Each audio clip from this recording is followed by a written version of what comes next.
Supreme কোর্টের ভাস্কর্যটি annexe ভবনের সামনে পুনরায় স্থাপন করা হলো। মুক্তিযুদ্ধের কোনো ভাস্কর্য অপসারণের প্রশ্নই ওঠে না, বললেন ওবায়দুল কাদের।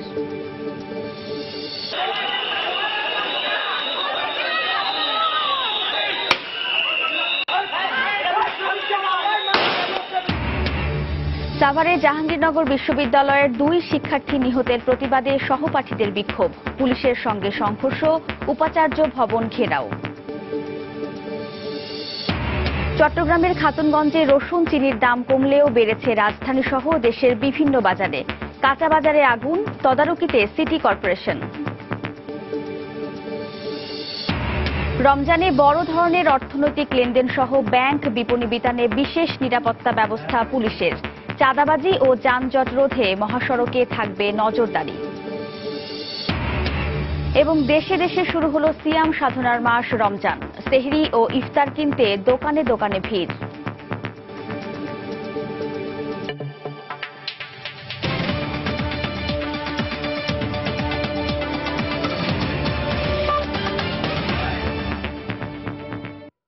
প্রবাসের সময়ের সঙ্গে আছি আমি ওয়াহিদা। সুপ্রিম কোর্টের সামনে থেকে সরিয়ে ফেলা ভাস্কর্যটি নতুন করে সুপ্রিম কোর্ট প্রাঙ্গণের হাইকোর্ট বিভাগের অ্যানেক্স ভবনের সামনে স্থাপন করা হয়েছে। ভাস্কর মৃণাল হকের উপস্থিতিতে শনিবার রাত 11টার দিকে ভাস্কর্যটিকে পুনরায় স্থাপনের কাজ শুরু হয়। পরে প্রায় ঘণ্টাখানেক পর ভাস্কর্যটিকে হাইকোর্ট বিভাগের অ্যানেক্স ভবনের সামনে বসানো হয়। ঝালাইয়ের কাজ শেষে রাত 1:45টার দিকে ভাস্কর্যটি পুনঃস্থাপন করার কাজ শেষ হয়। শুক্রবার সন্ধ্যার পর থেকে অ্যানেক্স ভবনের সামনে লোহার পাইলিং করা হয় ভাস্কর্যটি বসানোর জন্য। এর আগে বৃহস্পতিবার ভোর 4:30টার দিকে এটি সুপ্রিম কোর্টের সামনের অংশ থেকে সরিয়ে ফেলা হয়। আমাকে সকালে জানানো হয়েছে এটা এখানে বসানোর জন্য। আমি এসে সন্ধ্যা থেকে বসানো শুরু করেছি, এখন মোটামুটি শেষ হলো। তবে আপনারা আমার ফেসবুকে গেলে এটার লাইভ ভিডিও কিছু পাবেন। অ্যানেক্স ভবনের সামনে রয়েছেন রিপোর্টার বেলায়েত হোসেন। আমরা সরাসরি যাচ্ছি তার কাছে। বেলায়েত। হ্যাঁ স্বপ্না, আপনাকে এর আগে যেটা জানিয়েছিলাম যে আমরা রাত আনুমানিক 11টার দিকে খবর পেয়ে সুপ্রিম কোর্টের সামনে এসেছিলাম। তো 12:40 আমরা এখানে যার তত্ত্বাবধানে এই ভাস্কর্যটি আবার প্রতিস্থাপনের কাজ চলেছে সেই মৃণাল হক বা শিল্পী মৃণাল হক এখানে এসেছেন। তিনি আমাদের সঙ্গে কথা বলেছেন একটু আগে। তো তিনি আমাদেরকে যেটা জানিয়েছেন যে সুপ্রিম কোর্টের কর্তৃপক্ষের নির্দেশেই তিনি সকালে তাকে নির্দেশনা দেওয়া হয়েছে, নির্দেশেই তিনি সন্ধ্যার পর থেকে কাজটি শুরু করেছেন। এখন পর্যন্ত আমরা বলতে পারি যে ভাস্কর্যটি উঠানোর কাজ মোটামুটি শেষ হয়ে গেছে। এখন ঘষা মাজার কাজ চলছে। তো আমরা এখন একটু সরাসরি চলে যাব মৃণাল হকের কাছে। তিনি আমাদের সঙ্গে আছেন। এই সুপ্রিম কোর্টের সঙ্গে এক ধরনের টানাপোড়েনের কথা প্রচলিত আছে, এই ব্যাপারে কি আসলে সুপ্রিম কোর্টের সঙ্গে কোনো মতদ্বৈততা আছে কিনা? কাদের সুপ্রিম কোর্টের সঙ্গে এই ভাস্কর্য নির্মাণকালীন সময় আপনার কোনো মতদ্বৈততা তৈরি হয়েছে কিনা? সেটা হয়ে থাকলেও আমি বলতে পারবো না বা বলবো না। অনেক বড় কিছু আছে বলার, কিন্তু আমি দুঃখিত যে এগুলো ভিতরের ব্যাপারে আমি বলতে চাই না। এই ভাস্কর্যটির নন্দনতাত্ত্বিক শৈলী নিয়ে অনেকে আপত্তি প্রকাশ করেছেন। আমি যদি আপনার কিছু বলার আছে কিনা? আমি যদি পৃথিবীর সেরা কাজটাও করি, যেটা আমেরিকাতে 2-3টে অ্যাওয়ার্ড পাই, এখানে 2-4 জন আর্টিস্ট আছে যারা আজীবন আমার বিরুদ্ধে আছে এবং থাকবে। তারা বলবে যে এটা দৃষ্টি দূষণ, এই হয় ওই হয়, এটা কোনো কাজ হয়নি, এটা পার্সপেক্টিভ ভুল। এটা আমি ঘোড়ার গাড়ি বানিয়েছি, 25টা ভুল ধরে ঢাকা ব্যাংকের চিঠি দেয়, ঘোড়ার কান ছাড়া, পেট মোটা, লেজ দেখা। হ্যাঁ স্বপ্না, আপনি যেটা একটু আগে আপনাকে জানাচ্ছিলাম যে এখানে মৃণাল হক কথা বলছিলেন আমাদের সঙ্গে। তিনি একটু আগে আমাদেরকে জানিয়েছেন যে সকালে তাকে নির্দেশনা দেওয়া হয়েছে, সুপ্রিম কোর্ট কর্তৃপক্ষই নির্দেশনা দিয়েছেন যে এই ভাস্কর্যটি অ্যানেক্স ভবনের সামনে প্রতিস্থাপন করা হবে। তো সেই নির্দেশনা অনুযায়ী তিনি কিন্তু সন্ধ্যার পরে কাজ শুরু করেছেন বলে আমাদেরকে জানিয়েছেন। এবং আমরা এখন পর্যন্ত যেটা ওনার মুখ থেকে জেনেছি, ওনার কাছ থেকে জেনেছি যে ভাস্কর্যটি দাঁড় করানোর কাজ মোটামুটি শেষ, এখন ঝালাইয়ের কাজ চলছে। আজকে আমরা বলি ভোর রাত পর্যন্ত হয়তো এই আর বাকি যে কাজটুকু আছে সেই কাজ হয়তো শেষ হয়ে যাবে। তো তারপরে মোটামুটি শেষ হলে আমরা বিস্তারিত আপনাকে জানাতে পারবো। তো এই ছিল সুপ্রিম কোর্টের সামনে থেকে আমার কাছে সর্বশেষ। স্বপ্না। দর্শক, সুপ্রিম কোর্টের সামনে থেকে অপসারিত ভাস্কর্যটি পুনরায় অ্যানেক্স ভবনের সামনে স্থাপন করা হয়েছে। এই বিষয়ে আমাদের বিস্তারিত জানাচ্ছিলেন রিপোর্টার বেলায়েত হোসেন। সুপ্রিম কোর্টের ভাস্কর্যের সঙ্গে মুক্তিযুদ্ধের চেতনায় নির্মিত দেশের অন্যান্য ভাস্কর্যের কোনো সম্পর্ক নেই। এ কারণে সেগুলো সরানোর প্রশ্নই ওঠে না বলে জানিয়েছেন আওয়ামী লীগের সাধারণ সম্পাদক ও সড়ক পরিবহন ও সেতুমন্ত্রী ওবায়দুল কাদের। শনিবার সকালে নারায়ণগঞ্জের কাঁচপুরে ঢাকা চট্টগ্রাম এবং ঢাকা সিলেট মহাসড়কের যানজট নিরসন ও রাস্তা সম্প্রসারণ কাজ পরিদর্শন শেষে সাংবাদিকদের একথা বলেন তিনি। সুপ্রিম কোর্টের ভাস্কর্যের সাথে মুক্তিযুদ্ধের স্মৃতি ও চেতনা যে ভাস্কর্য নির্মিত, এটা সরকারি অনুদানেই হয়েছে এবং হচ্ছে, কাজে এগুলোর সাথে এর কোনো সম্পর্ক নেই। অন্যান্য ভাস্কর্য সরানোর প্রশ্নই উঠে না। সরকার অটল অবস্থানে আছে। 8 লেনের উপরে ট্রাক দখল করে আছে, হয়তো 3-4 লেনই দখল করা আছে। স্থানীয় যে প্রশাসন আছে, আমাদের জেলা প্রশাসন মোবাইল কোড করে ব্যবস্থা নেবে যাতে করে এইভাবে রাস্তার উপরে ট্রাক, ভাসমান দোকানপাট এগুলো যাতে না থাকে। সুপ্রিম কোর্টের সামনে থেকে ভাস্কর্য অপসারণ করে ইসলাম ধর্মসহ অন্যান্য ধর্মকে সম্মান করা হয়েছে বলে মনে করেন আইনমন্ত্রী আনিসুল হক। শনিবার সকালে রাজধানীর সিরডাপ মিলনায়তনে বিশ্ব তামাক মুক্ত দিবস উদযাপন ও তামাক নিয়ন্ত্রণ সাংবাদিকতা পুরস্কার 2017 প্রদান অনুষ্ঠান শেষে সাংবাদিকদের তিনি একথা বলেন। এটা কোনো মূর্তি ছিল না বলে আমার মনে হয়, এবং এই মূর্তিটা সরিয়ে ইসলাম ধর্ম সহ অন্যান্য ধর্মকে আমার মনে হয় যে সম্মান করা হয়েছে। কারণ আমরা ভবিষ্যৎ প্রজন্মের কাছে এই মূর্তিটা যদি উপস্থাপন করতাম, তাহলে এটা কিন্তু আসল যে থেমিস সেটাকে বিকৃত করা হতো। আমি বলবো যে বাংলাদেশের ভাবমূর্তি এতে নষ্ট হয় নাই।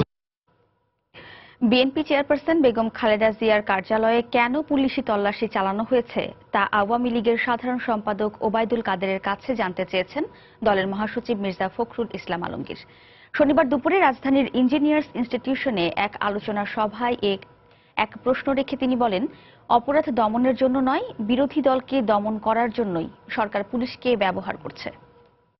যে তথ্যের ভিত্তিতে বাংলাদেশের সবচেয়ে জনপ্রিয় নেতা তার কার্যালয়ে একটা হিরো অভিযোগ নিয়ে তল্লাশি চালানো হয়, সেই অভিযোগ যখন মিথ্যা প্রমাণিত হয় তখন সেগুলিতে এখন পর্যন্ত এই সরকার কি ব্যবস্থা নিয়েছে?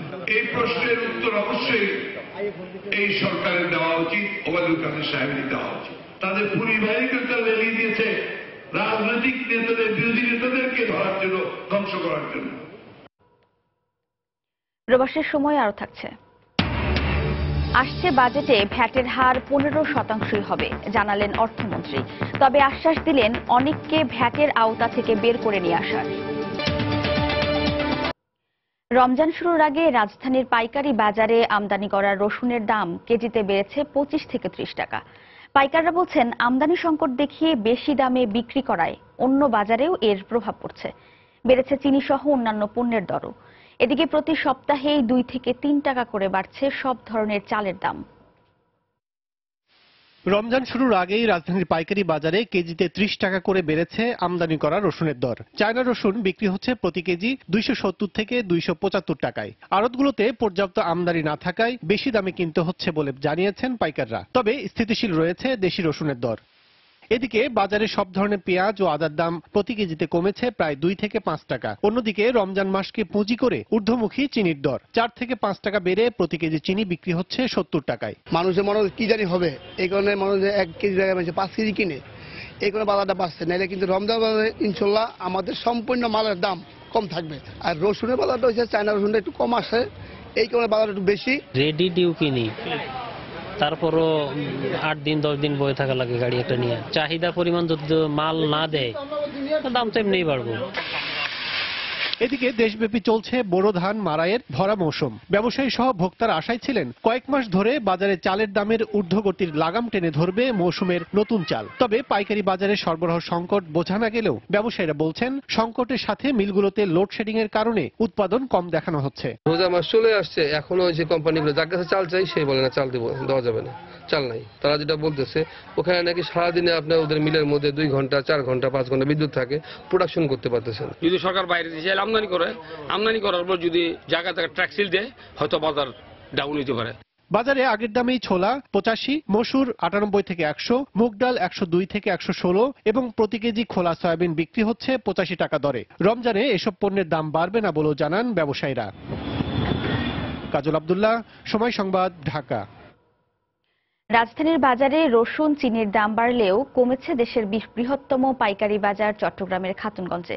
ভোজ্য তেল, ছোলা ও পেঁয়াজ সহ অন্যান্য নিত্য প্রয়োজনীয় পণ্যের দামও কমেছে। পাইকারি বিক্রেতারা বলছেন, আমদানি ও সরবরাহ বেশি থাকায় দাম কমেছে। তবে রমজানে চিনির বাজার নিয়ে কিছুটা শঙ্কা রয়েছে অনেক ব্যবসায়ীর। বিস্তারিত জানাচ্ছেন কমল দে। আন্তর্জাতিক বাজারে বুকিং রেট কমার পাশাপাশি দেশের বাজারে চাহিদার তুলনায় সরবরাহ বাড়তে থাকায় প্রতিটি ভোগ্যপণ্যের দাম কমতে শুরু করেছে। আদা, রসুন, পেঁয়াজের পাশাপাশি ভোজ্য তেল, চিনি এবং ছোলা প্রতিটি পণ্যের দাম কমেছে কেজি প্রতি 3 থেকে 5 টাকা পর্যন্ত। তীব্র গরমের কারণে গুদামজাত করা যাচ্ছে না আদা, রসুন এবং পেঁয়াজ, আর এই কারণে এই 3টি পণ্যের দাম কমেছে কেজি প্রতি 2 থেকে 5 টাকা। আদা, রসুন, পেঁয়াজের সরবরাহ বাড়ছে, বীজের দাম স্থিতিশীল আছে। ইন্ডিয়ান চায়না রসুনটা 200 টাকা থেকে 220 টাকা, আবার ছোটটা 70 থেকে 80 টাকা। কমেছে ভোজ্য তেলের দামও। এক্ষেত্রে আন্তর্জাতিক বাজারে বুকিং রেট কমে যাওয়ায় এখানকার সয়াবিন তেল, পাম অয়েল এবং সুপার সয়াবিনের দাম কমেছে মন প্রতি 30 থেকে 50 টাকা। ভোজ্য তেলের বাজার স্থিতি আছে, গত সপ্তাহ থেকে একটু কমের দিকে আছে। সোয়াবিন চলতেছে 2980 টাকা, সুপার 2810 টাকা, আর পাম অয়েল হচ্ছে 2600 টাকা। বাজার কম নিয়ন্ত্রণের মধ্যে আছে, বাজার তো বৃদ্ধি নেই, বাজার কমতির দিকে। একইভাবে কমেছে ছোলার দামও। গত 2 সপ্তাহ আগে প্রতি কেজি ছোলা 80 টাকা দরে বিক্রি হলো, আজ বিক্রি হচ্ছে 72 থেকে 73 টাকা। ছোলাদের বেচা কিনা কম বলে, কাস্টমার কম বলে কেজি প্রতি 4-5 টাকা করে কমে গেছে এরকম। আচ্ছা, 73 থেকে 75 টাকা, সর্বোচ্চ হচ্ছে 75, সর্বনিম্ন হচ্ছে 73। ন্যায্য মূল্যে চিনি বিক্রি শুরু হয়, তার প্রভাব পড়েছে দেশের বাজারে। আজ প্রতি মন চিনি বিক্রি হচ্ছে 2180 টাকা, আর কেজি প্রতি 63 টাকা 50 পয়সা। ন্যায্য মূল্যে 2180 টাকা করে চিনি বিক্রি করতেছি। এটার প্রভাব চট্টগ্রামে সারা শহরে পড়েছে, বিভিন্ন মোকামে পড়েছে, যার দরুন আমাদের চিনির কেজি প্রতি 2 থেকে 3 টাকা করে কমেছে। পুরো রমজান মাসে দেশে 1.5 লাখ মেট্রিক টন ছোলা, প্রায় 3,20,000 মেট্রিক টন চিনি এবং 2,10,000 মেট্রিক টন ভোজ্য তেলের চাহিদা রয়েছে, আর পুরোটাই আমদানি নির্ভর। দেশের সবচেয়ে বড় ভোগ্যপণ্যের বাজার চট্টগ্রামের খাতুনগঞ্জ থেকে কমল দে, সময় সংবাদ। পৃথিবীর উন্নত দেশগুলোর মতো বাংলাদেশেও নিরাপদ খাদ্য প্রাপ্তির নিশ্চয়তা দিতে সরকার কাজ করছে বলে মন্তব্য করেছেন খাদ্যমন্ত্রী অ্যাডভোকেট কামরুল ইসলাম। শনিবার সকালে রাজধানীর একটি হোটেলে এক সেমিনারে এই মন্তব্য করেন তিনি। পবিত্র রমজান মাস উপলক্ষে ভেজাল মুক্ত খাদ্য সরবরাহ করতে ব্যবসায়ী সহ সংশ্লিষ্টদের প্রতি আহ্বান জানান মন্ত্রী। আমরা বলতে পারি যে আমরা খাদ্য নিরাপত্তা দিতে আমরা সক্ষম হয়েছি মানুষকে। এই কাজটা আমাদের যে প্রাথমিক কাজ ছিল, এই কাজটা আমরা করতে পেরেছি। এখন আমাদের কাজ হচ্ছে প্রত্যেকটা মানুষের সাংবিধানিক অধিকার নিরাপদ খাদ্য প্রাপ্তির, সেই কাজটা আমরা করছি। এখন আমরা 2041 সালে উন্নত দেশের যে স্বপ্ন দেখছি, আমরা বাংলাদেশটাকে সেই অবস্থায় নিয়ে যেতে চাচ্ছি যে পৃথিবীর উন্নত দেশগুলোর মতো আমরাও নিরাপদে সবকিছু আমরা ওই স্ট্রিট ফুড আমরা নিরাপদে খেতে পারবো। আমরা যে নিরাপদ খাদ্য প্রাপ্তির যে সাংবিধানিক অধিকার মানুষের, সে অধিকারকে নিশ্চিত করার জন্য আমরা যার যার অবস্থান থেকে আমাদের দায়িত্ব আমরা সঠিকভাবে পালন করব। আপনি ব্যবসায়ী, আপনার অবস্থান থেকে আপনি দায়িত্ব পালন করবেন। আপনি সাংবাদিক, আপনার অবস্থান থেকে আপনি দায়িত্ব পালন করবেন। প্রবাসীদের ব্যবসা বাণিজ্যের উদ্যোগ এবং সাফল্য নিয়ে কথা বলতে নিউ ইয়র্ক সময় স্টুডিওতে এসেছিলেন ব্যবসায়ী নাইম সিদ্দিকী। চলুন দেখে নেই তার সাক্ষাৎকারটি।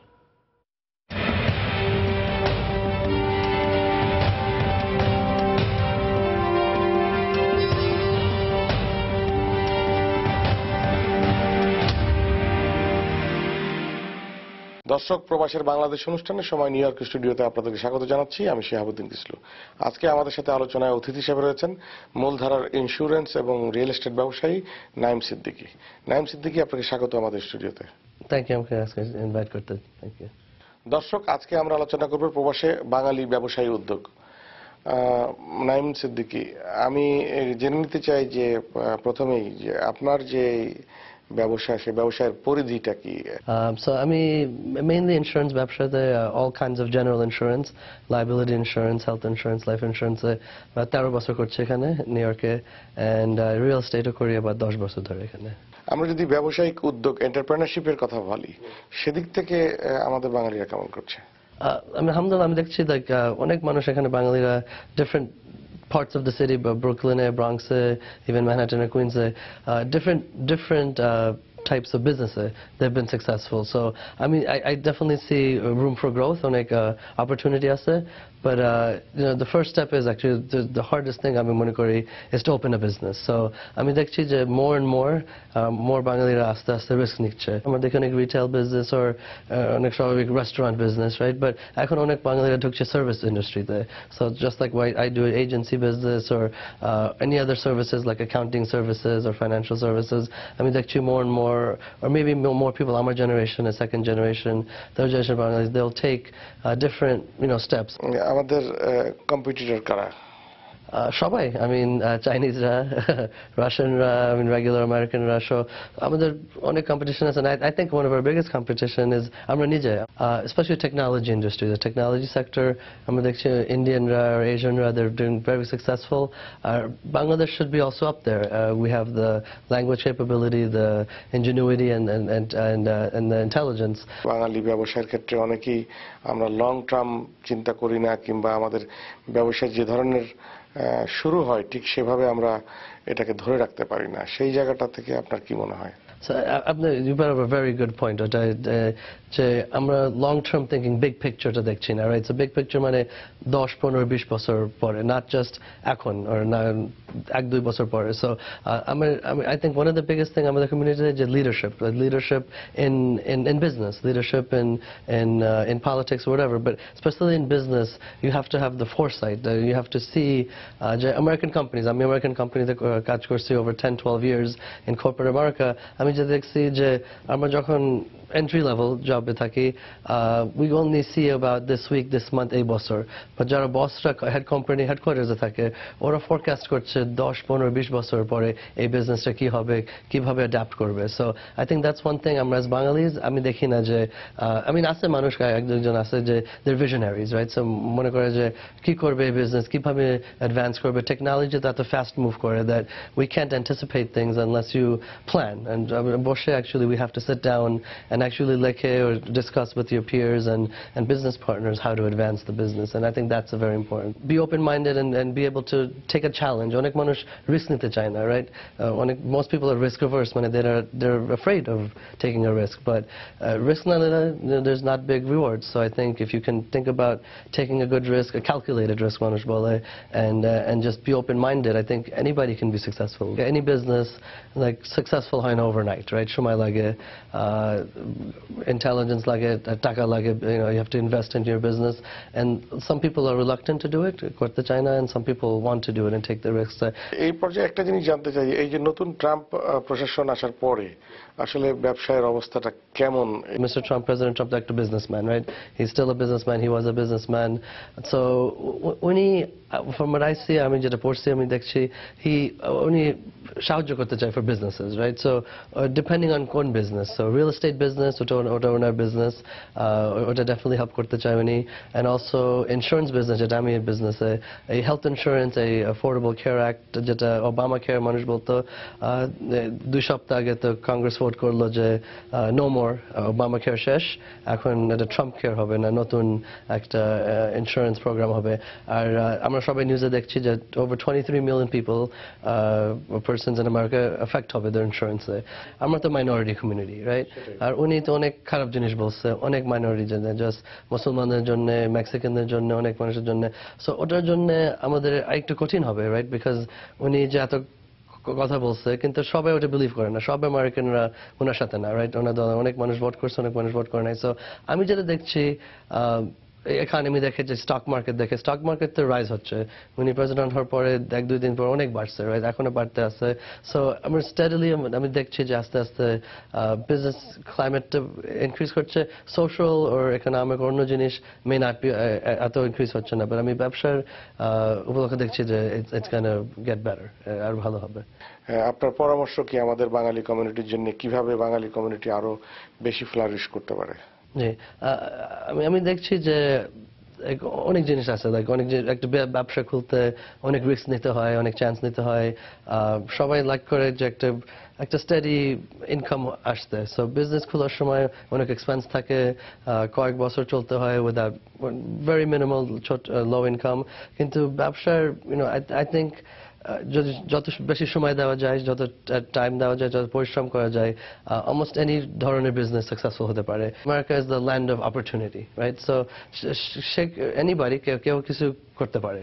ইট কুড বি সামথিং ছোট একটা কিছু, বড় একটা কিছু, বাট এখানে অ্যাটলিস্ট অপরচুনিটি আছে, চান্স আছে যে একটা বিজনেস অর এনি প্রফেশন, আপনার প্রফেশন মতো or any other business venture যারা করতে চায়, ইউ হ্যাভ এখানে মোর দেন এনি আদার দেশ আমি চিনি, এখানে চান্সটা থাকে।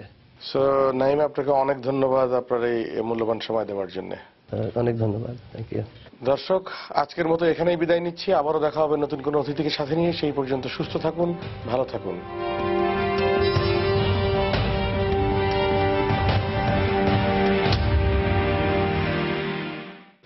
দর্শক, প্রবাসীদের ব্যবসা বাণিজ্যের উদ্যোগ এবং সাফল্য নিয়ে কথা বলতে নিউ ইয়র্কের সময় স্টুডিওতে এসেছিলেন ব্যবসায়ী নাইম সিদ্দিকী। এতক্ষণ দেখছিলেন তার সাক্ষাৎকারটি। প্রবাসীর সময় আরও থাকছে।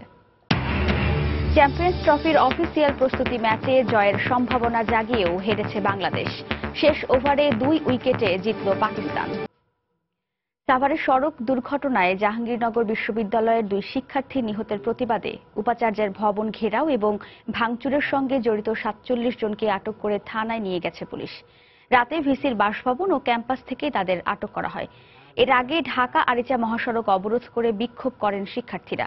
এ সময় পুলিশের সাথে শিক্ষার্থীদের সংঘর্ষে বেশ কয়েকজন আহত হন। উপাচার্য ভবনের সামনে প্রায় 2 শতাধিক পুলিশ মোতায়েন রয়েছে। এর আগে দ্বিতীয় দিনের মতো ঢাকা আরিচা মহাসড়ক অবরোধ করে বিক্ষোভ চলাকালে পুলিশের সাথে শিক্ষার্থীদের ব্যাপক সংঘর্ষ হয়। এক পর্যায়ে পুলিশ লাঠিচার্জ ও টিয়ার শেল নিক্ষেপ করে। এ সময় শিক্ষার্থীরাও পাল্টা ইট পাটকেল নিক্ষেপ করে। ভাঙচুর চালানো হয় বিশ্ববিদ্যালয়ের মাইক্রোবাস ও প্রধান ফটকে। এতে বেশ কয়েকজন আহত হন। এদিকে অবরোধের কারণে মহাসড়কের 2 পাশে প্রায় 10 কিলোমিটার এলাকা জুড়ে 6 ঘন্টা যান চলাচল বন্ধ থাকে। এতে দুর্ভোগে পড়েন সাধারণ মানুষ। গতকাল ঢাকা আরিচা মহাসড়কের C&B এলাকায় বাসের চাপায় জাহাঙ্গীরনগর বিশ্ববিদ্যালয়ের 2 শিক্ষার্থী নিহত হন। এবার রমজানে বড় ধরনের অর্থনৈতিক লেনদেনের ক্ষেত্রে চাইলে পুলিশ নিরাপত্তা দেওয়া হবে।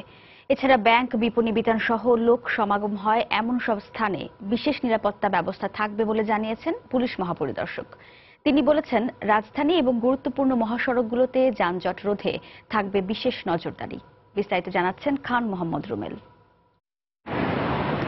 রোববার শুরু হচ্ছে মুসলিম ধর্মাবলম্বীদের সিয়াম সাধনার মাস পবিত্র মাহে রমজান। রোজার মাসকে কেন্দ্র করে বরাবরের মতো এবারও রাজধানী সহ দেশ জুড়ে পুলিশের পক্ষ থেকে জোরদার করা হয়েছে নিরাপত্তা ব্যবস্থা। পুলিশ মহাপরিদর্শক বলছেন, অতীতের অভিজ্ঞতায় দেখা গেছে রোজার মাসে রাজধানীতে ছিনতাই, চাঁদাবাজির মতো অপরাধের প্রবণতা বাড়ে। আর তাই এই বিষয়টি বিবেচনায় নিয়ে সাজানো হয়েছে নিরাপত্তা বলয়। শপিং মলের নিরাপত্তা, ব্যাংকগুলির নিরাপত্তা, যে মোটা অঙ্কের টাকা, বড় অঙ্কের টাকা যাতে এদিক ওদিক থেকে ট্রান্সপোর্টেশন হয় সেগুলির নিরাপত্তা, রাস্তাঘাটে যাতে কোনো ছিনতাই না হয় সেগুলি, মলমপট্টি, অঙ্গনপাটি যেগুলি দূরত্ব বেড়ে যায়, টার্মিনাল কেন্দ্রিক, হাইওয়েতে যাতে কোনো রকম চাঁদাবাজি, ব্যবসায়ীদের ক্ষেত্রে যাতে চাঁদাবাজি না করতে পারে সেই ধরনের আমাদের ব্যবস্থা আমাদের নেওয়া আছে। রমজানে রাজধানীবাসীর নিত্য ভোগান্তির নাম যানজট। পুলিশ প্রধান বলছেন, এই সমস্যা সমাধানে রোজার প্রথম দিন থেকেই থাকবে বিশেষ ব্যবস্থা, যা থাকবে ঈদ পর্যন্ত। পুলিশের যতগুলো ইউনিট আছে সবাই এর ব্যাপারে সম্পৃক্ত হবে, যাতে মানুষ অফিস ছুটি হওয়ার পরে যাতে সকল তাদের বাসভবনে গিয়ে, বাড়িতে গিয়ে, বাড়িতে গিয়ে ইফতার করতে পারে সেটা আমরা নিশ্চিত বিধান করব। এছাড়া মহাসড়কের যানজট প্রবণ এলাকাগুলো চিহ্নিত করে বিশেষ নজরদারি থাকবে বলেও জানান তিনি। যে সমস্ত পয়েন্টগুলিতে সমস্যা হয়, যেমন চন্দ্রাতে সমস্যা হয়, এখানে আমরা সমস্যাগুলি চিহ্নিত করে সেগুলি সড়ক পরিবহন যোগাযোগ মন্ত্রণালয়ের সাথে যোগাযোগ করে সেগুলি সমাধানের চেষ্টা করছি। পুলিশ প্রধান বলেন, রোজায় পণ্যমূল্য স্বাভাবিক রাখা, খাদ্যে ভেজাল রোধ করা সহ কয়েকটি বিষয়ে নিয়মিত ভ্রাম্যমাণ আদালত পরিচালনা করা হবে। খান মোহাম্মদ রুমেল, সময় সংবাদ, ঢাকা। 15% মূল্য সংযোজন কর হার রেখেই নতুন ভ্যাট আইন কার্যকর হবে বলে জানিয়েছেন অর্থমন্ত্রী আবুল মাল আব্দুল মুহিত। শনিবার সন্ধ্যায় সচিবালয়ে সাংবাদিকদের তিনি একথা জানান। এর মাধ্যমে ব্যবসায়ীদের দাবির মুখে তিনি ভ্যাটের হার কমানোর যে ইঙ্গিত দিয়েছিলেন সে অবস্থান থেকে সরে আসলেন। তবে তিনি জানিয়েছেন ব্যবসায়ীদের টার্ন ওভার করমুক্ত সীমা বাড়ানো হবে। আগেই বলেছি বাড়াবো 30 লাখ, যেটা টোটালি দিতে হয় না, এটাকে বাড়াচ্ছি নট টু মাচ, সামান্য। আর আরেকটা যেটা 80 লাখ আছে, যেখানে 3% ট্যাক্স দেয়, সেটাকে অনেক বাড়াচ্ছে, সেটাকে সাবস্টেন্সিয়াল ইনক্রিজ হবে। ভ্যাটের হার 15% থেকে হয়তো কমাবো না, কেন 15% শুরুর থেকে আছে, এখন পর্যন্ত চলছে। কিন্তু বাই গিভিং রিলিফ প্রচুর লোককে I shall take them out of the VAT rates, VAT rate 15%, তারা বাইরে নিয়ে যাব।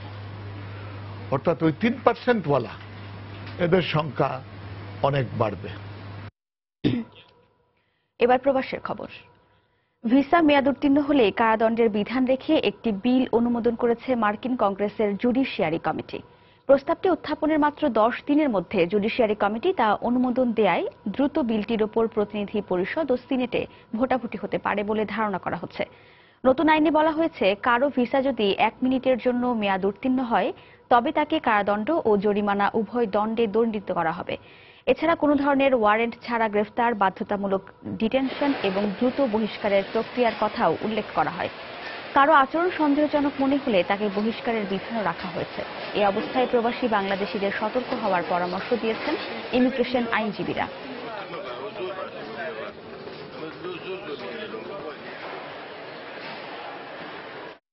বাংলাদেশের থেকে অনেকে এখানে 5 বছরের মাল্টিপল ভিসা নিয়ে আসে। তো তাদের কথা হলো যে যখন তারা এখানে করে এয়ারপোর্টের থেকে সাধারণত অটোমেটিক্যালি তাদেরকে 6 মাসের একটা স্টে পারমিশন দেওয়া হয়। আইনের না জানার কারণেই তারা বলে যে পাসপোর্টে যেহেতু আমাকে 5 বছর দেওয়া আছে, তার মানে আমি এই 5 বছর এই দেশে বৈধভাবে থাকতে পারবো। যে না, 5 বছরের জন্য তাকে ভিসাটা দেওয়া হয় যে সেই এই 5 বছরের মধ্যে আমেরিকাতে যাতায়াত করতে পারবে, কিন্তু এই দেশে থাকার যে একটা অনুমতি সেটা কিন্তু এয়ারপোর্টের থেকে তাকে ম্যাক্সিমাম 6 মান্থ দেওয়া হয়। এই জিনিসটা আগে ছিল না। আগে যেটা ছিল যে এটাকে একটা হিসেবে ধরা হতো, একটা মানে সিভিল অফেন্স হিসেবে ধরা হতো। সিভিল অফেন্সটাতে সাধারণত কোনো জেল অথবা জরিমানার কোনো সিস্টেম ছিল না। ইউরোপীয় ইউনিয়ন থেকে ব্রিটেনের বেরিয়ে যাওয়ার প্রক্রিয়াকে সামনে রেখে 8 জুন মধ্যবর্তী নির্বাচন ঘোষণা করেন বর্তমান প্রধানমন্ত্রী থেরেসা মে। নির্বাচনের সময় যতই ঘনিয়ে আসছে ততই আলোচিত হয়ে উঠছে এই ব্রেক্সিট ইস্যু। তবে ভোটাররা তাদের স্বার্থ সম্পর্কিত বিষয়গুলো মাথায় রেখেই ভোট দেওয়ার কথা জানিয়েছেন। লন্ডন প্রতিনিধি শোয়েব কবিরের রিপোর্টে দেখুন বিস্তারিত। ব্রিটেনের আসন্ন সাধারণ নির্বাচন উপলক্ষে প্রচার প্রচারণায় ব্যস্ত সময় পার করছে কনজারভেটিভ, লেবার পার্টি সহ দেশটির রাজনৈতিক দলগুলো। এবারের প্রচারণায় গুরুত্ব পেয়েছে ব্রেক্সিট ইস্যুটি। তবে সাম্প্রতিক বেশ কয়েকটি জরিপে দেখা গেছে অন্য চিত্র। ব্রেক্সিটের পাশাপাশি ব্রিটেনের অর্থনৈতিক মন্দভাব দূর করা ভোটারদের কাছে প্রধান প্রভাবক হিসেবে কাজ করছে। যে রাজনৈতিক দলটা আপনার ভালো প্ল্যান নিয়ে আসবে, ভালো লিডারশিপ নিয়ে আসবে for a stable economy and the financial situation of the business and the country, আমার মনে হয় তারাই সাকসেস করতে পারবে। ব্রিটেনের এবারের নির্বাচনেও প্রবাসী বাংলাদেশি এবং কমনওয়েলথভুক্ত দেশগুলোর অভিবাসীরা ভোট দিতে পারবেন। তাদের কাছে অভিবাসন ইস্যুর পাশাপাশি ন্যাশনাল হেলথ সার্ভিস এবং অন্যান্য বেনিফিট সুবিধাও ভোটিং ফ্যাক্ট হিসেবে কাজ করবে। যে সরকার আমাদেরকে সুযোগ সুবিধা দিবে ওই সরকারকে আমরা ওই পার্টিকে আমরা ভোট দিব। হেলথ সার্ভিস আছে, তারপরে ট্যাক্স আছে, হাউজিং আছে, রেন্ট আছে, এইসব সমস্যার সমাধান যে বেশি করতে পারবে তাদের পক্ষে আমরা রায় দেব। এদিকে যুক্তরাজ্য থেকে স্কটল্যান্ডে বেরিয়ে যাওয়ার ইস্যুটি নিয়েও ভোটাররা দ্বিধাদ্বন্দ্বে থাকবেন বলে অভিমত বিশ্লেষকদের। ব্রিটেনের মধ্যবর্তী নির্বাচনে শুধুমাত্র যে ব্রেক্সিট ইস্যুই প্রাধান্য পাচ্ছে তা নয়, বিভিন্ন জরিপে উঠে এসেছে ন্যাশনাল হেলথ সার্ভিস, অর্থনৈতিক এবং অভিবাসন ইস্যুগুলো ভোটারদের কাছে ফ্যাক্টর হিসেবে। আর এসব কিছুই পাল্টে দিতে পারে ব্রিটেনের নির্বাচনের ফলাফল। শোয়েব কবির, সময় সংবাদ, লন্ডন। লন্ডনে বাংলাদেশি প্যারেন্টস অ্যাসোসিয়েশনের উদ্যোগে ভালো ফল অর্জনকারী শিশুদের মাঝে পুরস্কার বিতরণ করা হয়েছে। পূর্ব লন্ডনের পপলারের ফিল্ড স্ট্রিটে অ্যাসোসিয়েশনের হলরুমে এই অনুষ্ঠান আয়োজন করা হয়। এতে প্রধান অতিথি হিসেবে উপস্থিত ছিলেন পপলার ও লাইম হাউসের সাবেক এমপি জিম পিটজপেট্রিক। বিশেষ অতিথি হিসেবে টাওয়ার হ্যামলেট কাউন্সিলের মেয়র জন বিগস। অ্যাসোসিয়েশনের সেক্রেটারি আসাবুর রহমানের পরিচালনায় অনুষ্ঠানে সভাপতিত্ব করেন শামসুল হক। অনুষ্ঠানে বক্তারা বলেন, এর মাধ্যমে শিশুদের আগ্রহ ও মেধার বিকাশ ঘটবে। ব্রিটেনে কাজী নজরুল ইসলামের 118তম জন্মবার্ষিকী উপলক্ষে প্রতি বছরের মতো এবারও রবীন্দ্র নজরুল জয়ন্তী পরিষদ ইউকে আয়োজন করেছে নজরুল জয়ন্তী চিরবিদ্রোহী। ডাক্তার শতৎ সুপ্রিয় রায় ও নন্দিতা মুখার্জির পরিচালনায় অনুষ্ঠানে বক্তব্য রাখেন রবীন্দ্র নজরুল জয়ন্তী পরিষদ ইউকের সমন্বয়কারী সারওয়ার ই আলম, মিনিস্টার ডক্টর শ্যামল কান্তি চৌধুরী এবং প্রেস মিনিস্টার নাদিম কাদের। অনুষ্ঠানে যোগ দেন বাংলাদেশ উদীচী শিল্পী গোষ্ঠী ইউকে, আন্তর্জাতিক রবীন্দ্র পরিষদ, সিতার ফাউন্ডেশন, কালচার লিংক সহ বিভিন্ন সংগঠন।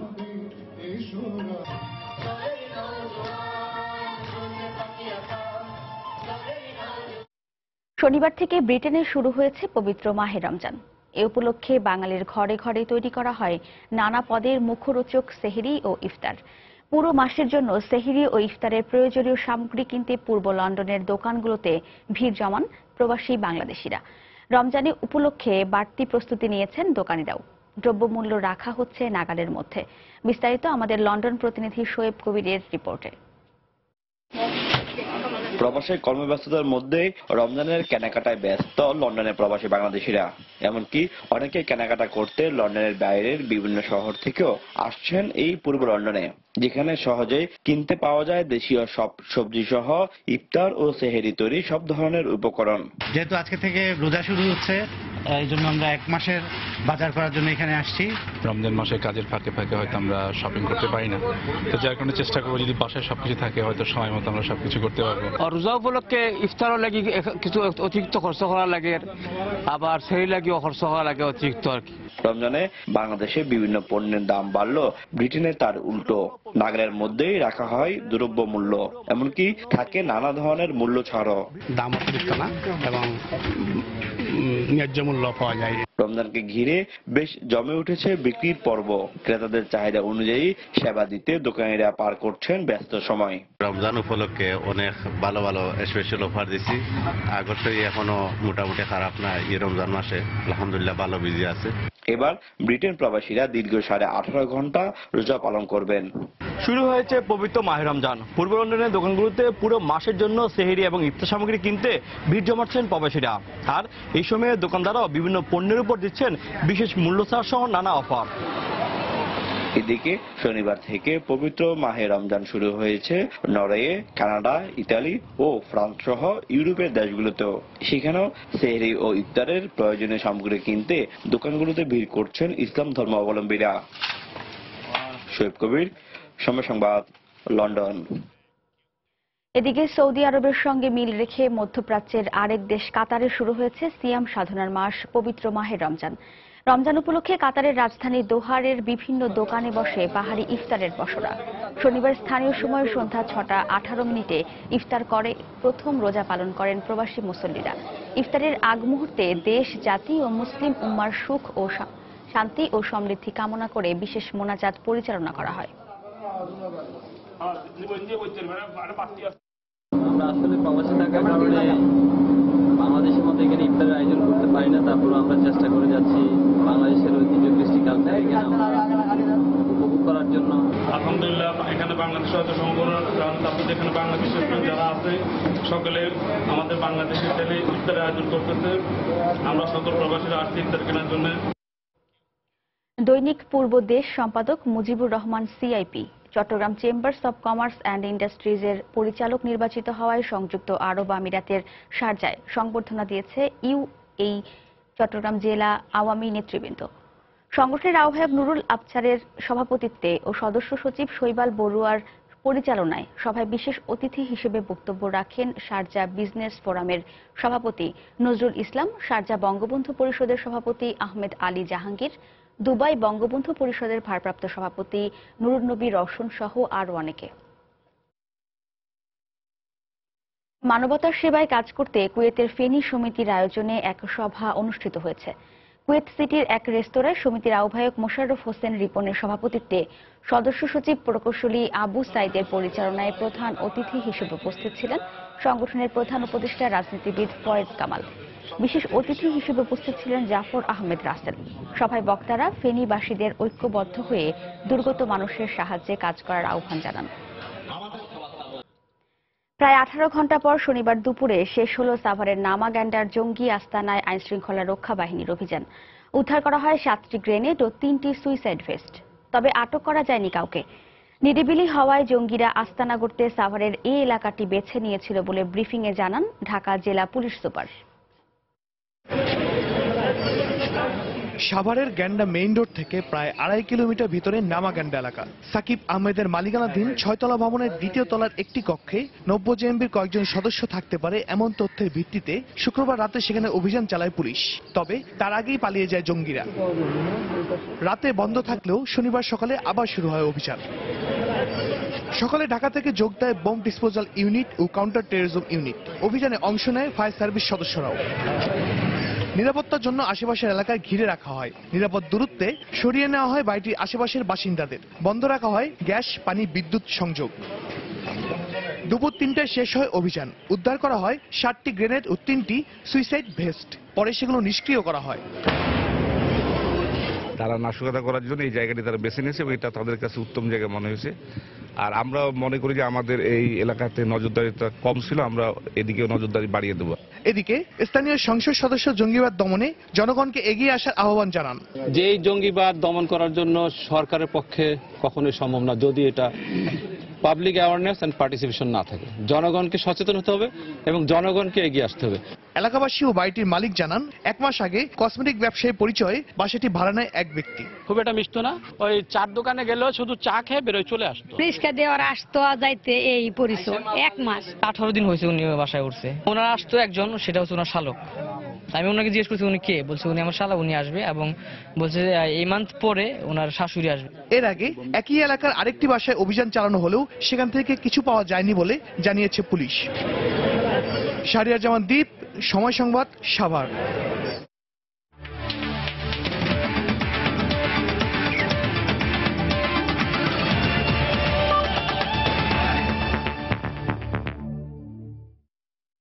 বাংলাদেশ ক্রিকেট দলের চ্যাম্পিয়ন্স ট্রফির প্রস্তুতির খবর। চ্যাম্পিয়ন্স ট্রফির অফিসিয়াল প্রথম প্রস্তুতি ম্যাচে জয়ের প্রবল সম্ভাবনা জাগেও 2 উইকেটে হারল বাংলাদেশ। টাইগারদের দেয়া 342 রানের বিশাল টার্গেট 3 বল বাকি থাকতেই জিতে যায় পাকিস্তান। এজবাস্টনে ব্যাটিংয়ে নেমে দারুণ সূচনার আভাস দেন তামিম ও সৌম্য সরকার। তবে দলীয় 27 রানে ভালোই খেলতে থাকা সৌম্য আউট হন ব্যক্তিগত 19 রানে। এরপর পাকিস্তানের বোলারদের রীতিমতো তুলোধুনো করেন তামিম ও ইমরুল। 93 বলে 102 রানের অসাধারণ এক ইনিংস আসে তামিমের ব্যাট থেকে। দুজনে মিলে দ্বিতীয় উইকেটে গড়েন 142 রানের জুটি। ইমরুল খেলেন 62 বলে 61 রানের ইনিংস।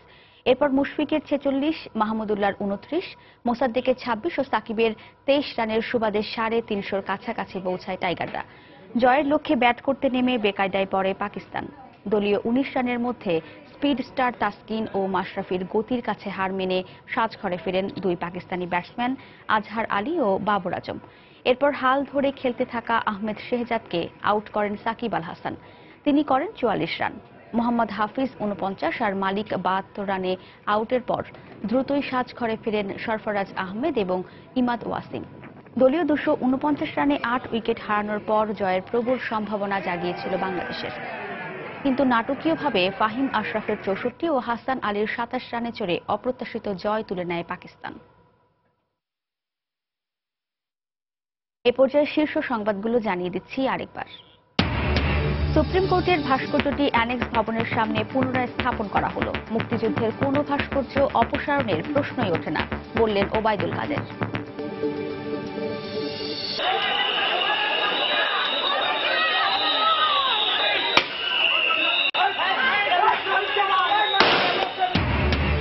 সাভারে জাহাঙ্গীরনগর বিশ্ববিদ্যালয়ের 2 শিক্ষার্থী নিহতের প্রতিবাদে সহপাঠীদের বিক্ষোভ। পুলিশের সঙ্গে সংঘর্ষ, উপাচার্য ভবন ঘেরাবের ঘটনায় আটক 47, হল ছাড়ার নির্দেশ। চট্টগ্রামের খাতুনগঞ্জে রসুন চিনির দাম কমলেও বেড়েছে রাজধানী সহ দেশের বিভিন্ন বাজারে। কাঁচা বাজারে আগুন, তদারকিতে সিটি কর্পোরেশন। রমজানে বড় ধরনের অর্থনৈতিক লেনদেন সহ ব্যাংক বিপণী বিতানে বিশেষ নিরাপত্তা ব্যবস্থা পুলিশের। চাঁদাবাজি ও যানজট রোধে মহাসড়কে থাকবে নজরদারি। এবং দেশে দেশে শুরু হলো সিয়াম সাধনার মাস রমজান। সেহরি ও ইফতার কিনতে দোকানে দোকানে ভিড়।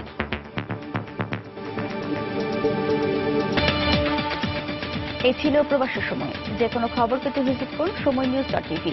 যে কোনো বাংলা লিংক ও রবি নম্বর থেকে সময় সংবাদের খবর, অনুষ্ঠান সূচি জানতে এবং যে কোনো তথ্য সময় সংবাদকে জানাতে ডায়াল করুন 16242 নম্বরে। এছাড়া এই মাত্র পাওয়া খবর আপনার মোবাইলে পেতে SMS করুন *BND কে পাঠিয়ে দিন 16242 নম্বরে। আর সঙ্গেই থাকুন সময়।